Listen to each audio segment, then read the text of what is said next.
Bismillahirrahmanirrahim. Assalamualaikum warahmatullahi wabarakatuh.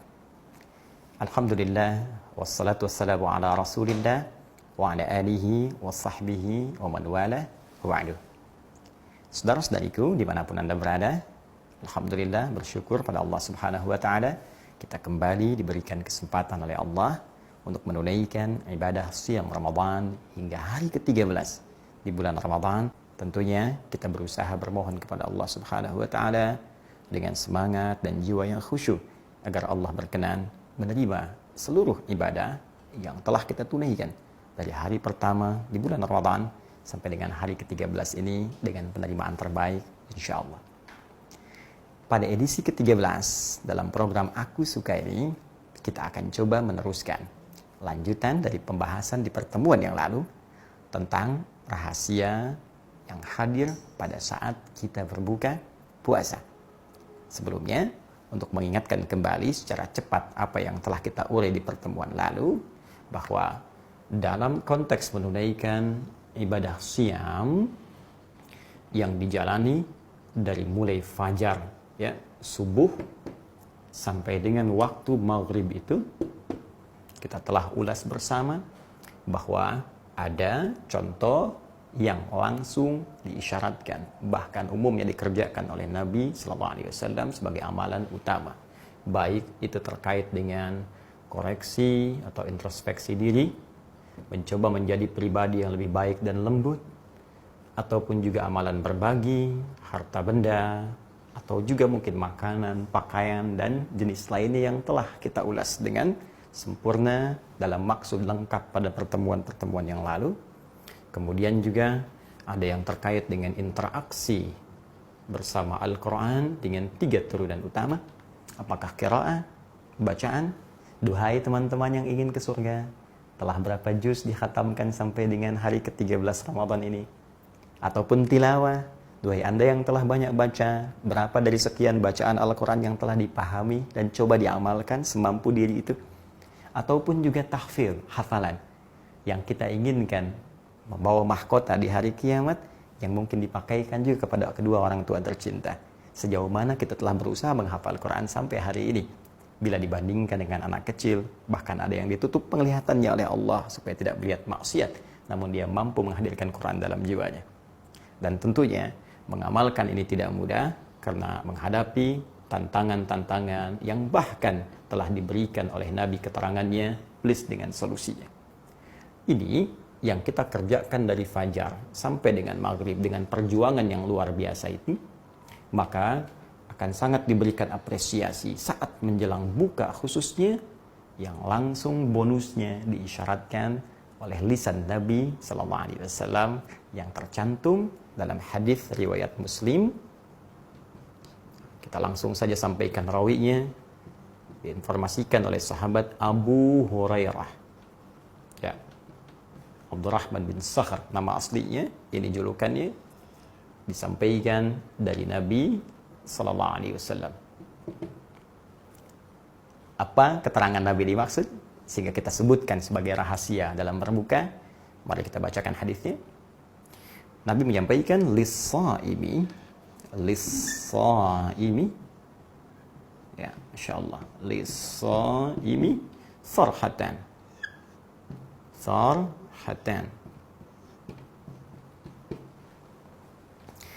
Lis-shaimi, bagi setiap orang puasa itu, bagi semua orang puasa. Nah, ingat ya cara menerjemahkannya. Saya ingin turunkan dulu bahwa ini asal katanya begini, ada lam, ya, li, kemudian ini ada alif lam. As-shaimi, asalnya begini, ya, as-shaimi.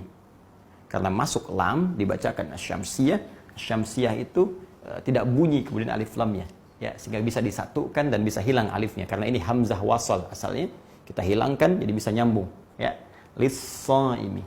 Kenapa penting saya munculkan alif lamnya untuk menerjemahkan dengan terjemah gramatikalnya?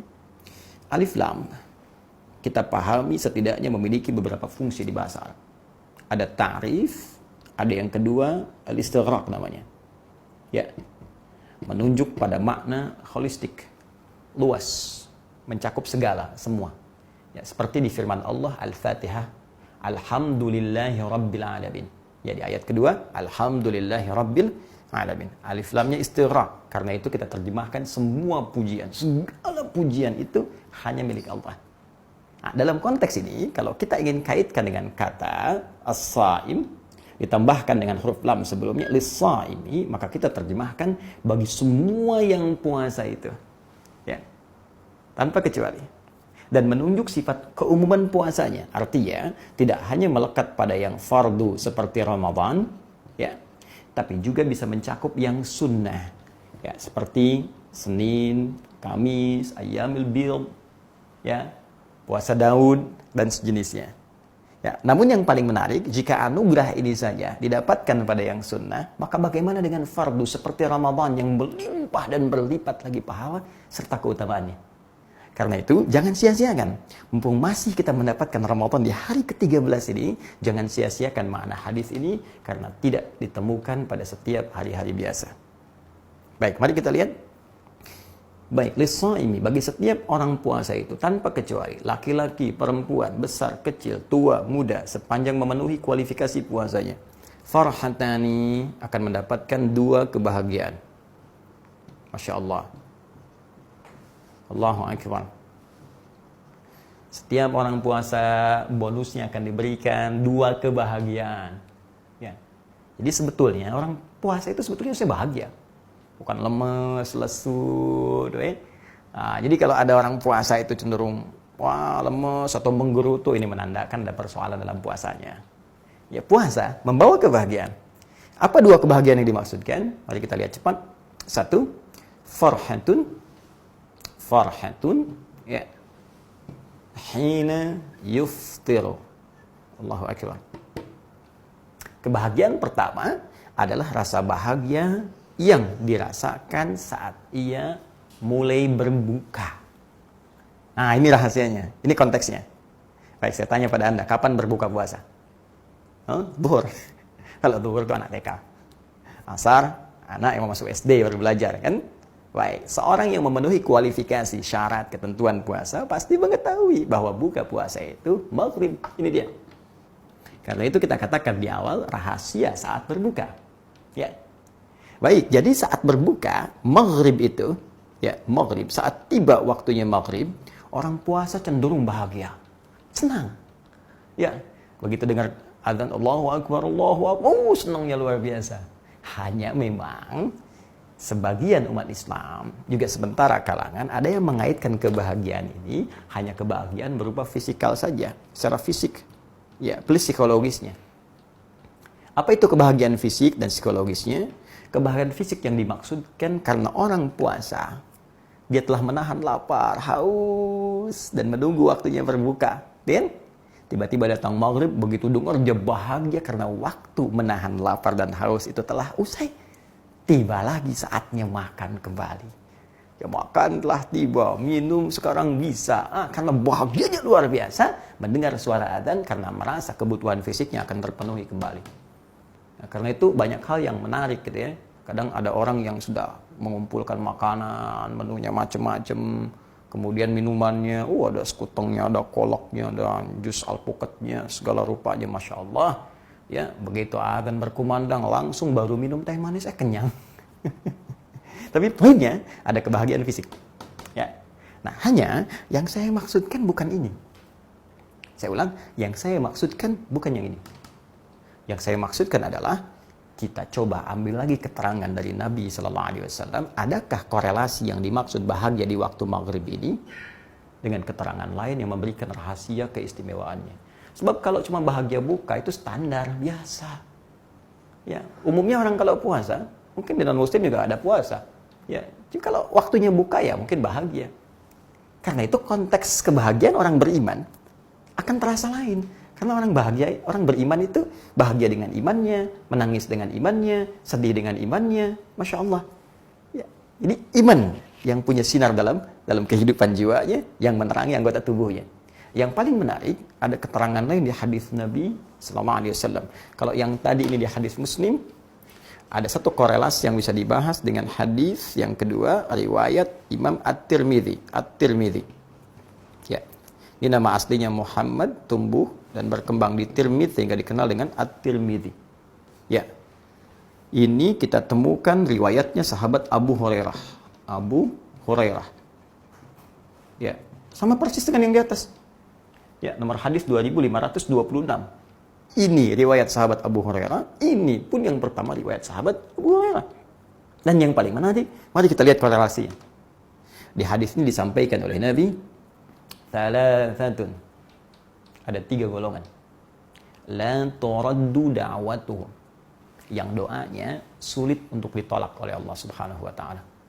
Dalam bahasa lain, yang doanya begitu mudah dikabulkan oleh Allah. Di 3 golongan yang doanya cepat dikabulkan oleh Allah.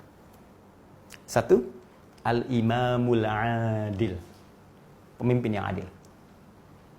Baik, bahasanya akan cukup panjang. Kalau bagian pertama ini kita masuk ke konteksnya karena kita sedang kultum, ya.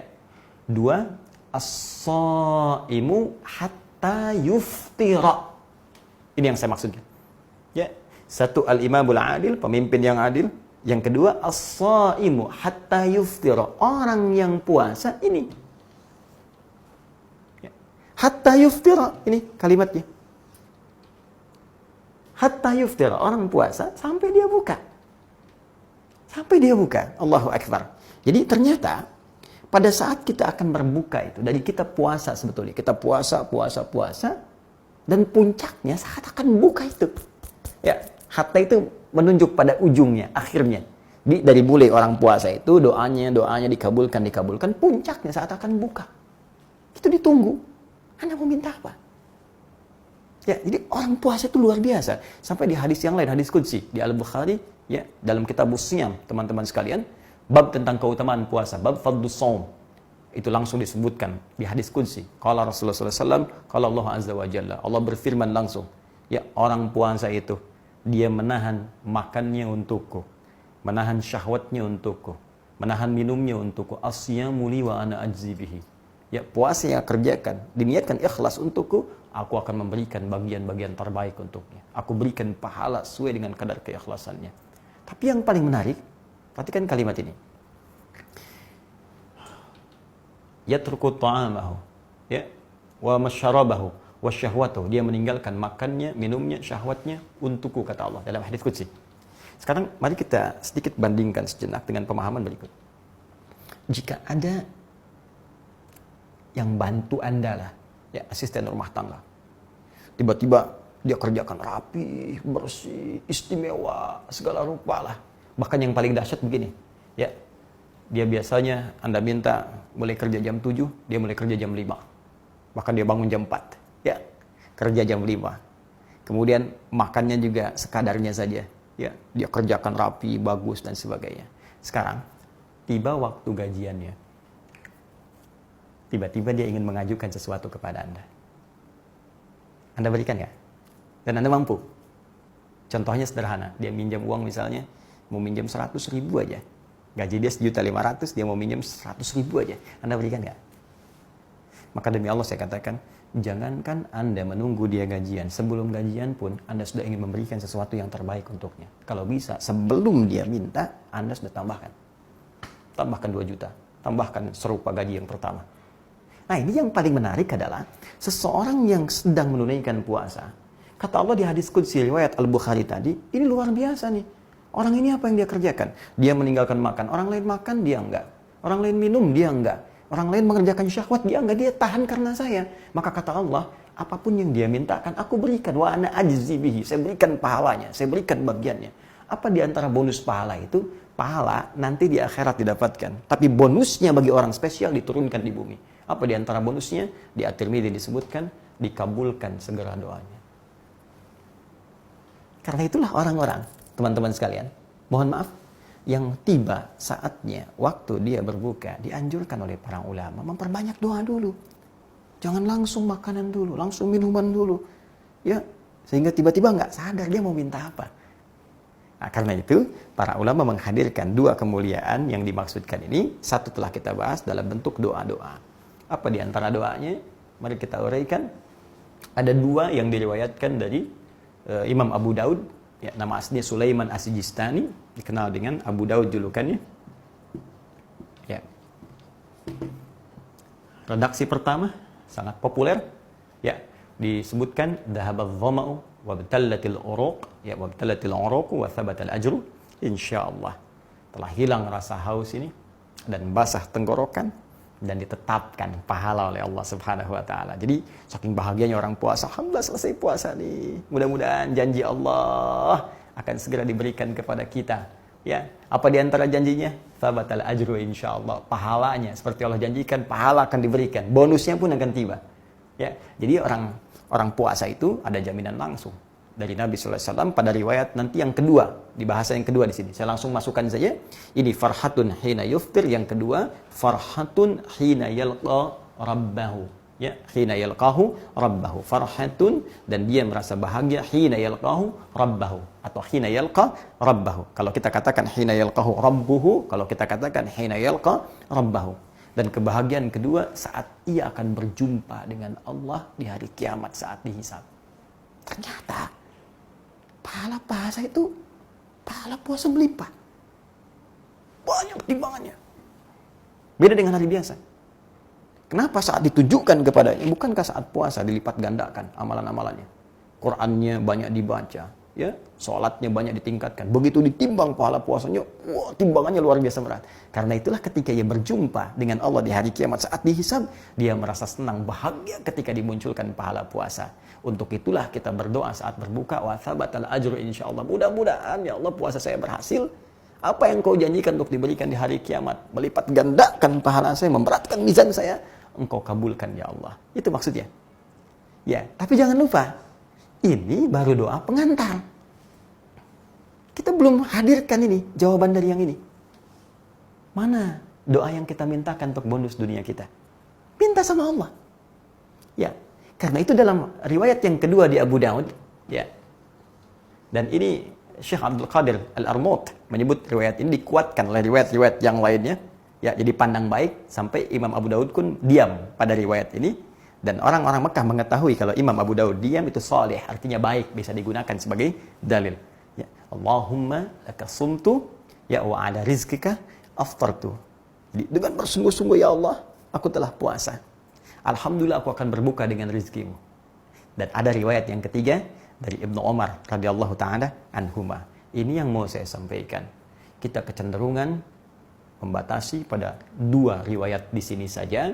Dhahabadh dhama dengan Allahumma laka sumtu, bahkan sibuk menggali ini sahih, ini dhaif, yang benar ini yang sahih, benar ini yang dhaif, tanpa kita sadari ini doa keduanya walaupun populer ini baru pengantar. Baru pembuka. Makanya disebut doa buka. Baru pembuka. Di dhahabadh dhama wa btalatil uluq wa tsabatal ajru insyaallah, ini kesenangan yang ini. Tsabatal ajru nanti yang saat di akhirat. Allahumma laka sumtu menunjukkan senangnya kita puasa. Mudah-mudahan diterima rezekinya. Hal itu baru pembuka. Tapi doa spesifik yang kita minta, yang kata Allah lewat lisan Nabi, segera dikabulkan. Apa yang Anda minta? Anda minta apa? Di sini kesempatan kita untuk meminta.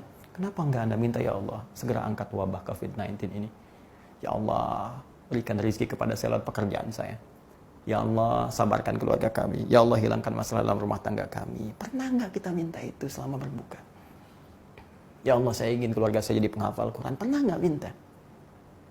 Sebagian hanya sibuk kemudian membahas ini sahih, ini dhaif, dan lupa dalam kaidah ilmu hadis, hadis dhaif sepanjang bukan parah dan tidak terkait dengan aspek-aspek yang pokok akidah, ya, sifatnya atau ibadah yang utama seperti sholat, sepanjang dia fadailul a'mal, ibadah keutamaan seperti doa, itu boleh digunakan. Apalagi ini ada syawahid. Dia nggak usah berdebat masalah Allah malaka sumtu, dhahabadh dhama'u. Anda mau pakai silakan, tidak ada masalah. Cuman yang jangan lupa, itu baru doa pembuka. Anda ini yang Anda butuhkan pernah diminta enggak? Ini saat yang paling tepat untuk bermohon. Karena itu Ibnu Umar radhiyallahu ta'ala anhuma meriwayatkan sebuah hadis dan hadisnya sahih. Ya, sepakat hadisnya. Apa yang paling indah? Bahasanya sangat luar biasa. Ya Allahumma, ya Allah, birahmatika uffir. Ya. Bahkan kalimatnya lebih lengkapnya lagi, wasi'at kulla syai'in. Ya. Inni as'aluka an taghfira liya. Ya Allah, dengan rahmat-Mu aku berbuka. Di mana? Dengan rahmat-Mu saat ini aku berbuka. Engkau berikan rahmat aku bisa puasa, Engkau berikan rahmat aku bisa berbuka. dan rahmat-Mu ya Allah meliputi segala hal, termasuk bagi para pendosa. Dengan rahmat-Mu akan diampuni semua dosa-dosa. Ini cerdas. Ini cerdas. Ya. Ini cerdas. Bukankah ditemukan di Quran surah 39? Ya. Ayat ke-53, ketika Allah memberikan rahmat, maka semua dosa-dosa yang berlebih akan diampuni. Qul ya ibadiyalladzina asrafu ala anfusihim la taqnatu min rahmatillah. Ya, katakan Muhammad pada hamba-hambaku yang berlumur dosa. Yang berlumur dosa, la taqnatu min rahmatillah. Jangan pernah putus asa dari rahmat Allah Subhanahu wa taala. Sekarang rahmat Allah diberikan saat buka, di antaranya dijamin doa diampuni. Maka kata beliau, Allahumma inni as'aluka an taghfira li. Ya Allah, aku enggak minta banyak, aku hanya pengen ampuni dosa-dosaku. Ya, ini yang paling menarik. Nah, dari sekian yang saya sampaikan tadi, yang kita ulas dari turunan hadis-hadis Nabi Sallallahu Alaihi Wasallam, berapa yang sudah kita amalkan? Jangan-jangan banyak pandai berdebat, tapi kita belum mengamalkan seperti yang Abdullah bin Amr bin As yang pernah beliau lakukan. Jadi, kalau kita urutkan kembali dengan sangat mudah, orang puasa akan punya dua kebahagiaan. Bahagia saat dia berbuka, dan bahagia saat pulang kepada Allah, saat ia membawa pahala-pahala puasanya yang akan memberatkan mizannya. Hanya rahasianya saat berbuka, yaitu di waktu maghrib, bukan sekedar seseorang bahagia karena akan berbuka dan dia baca doa.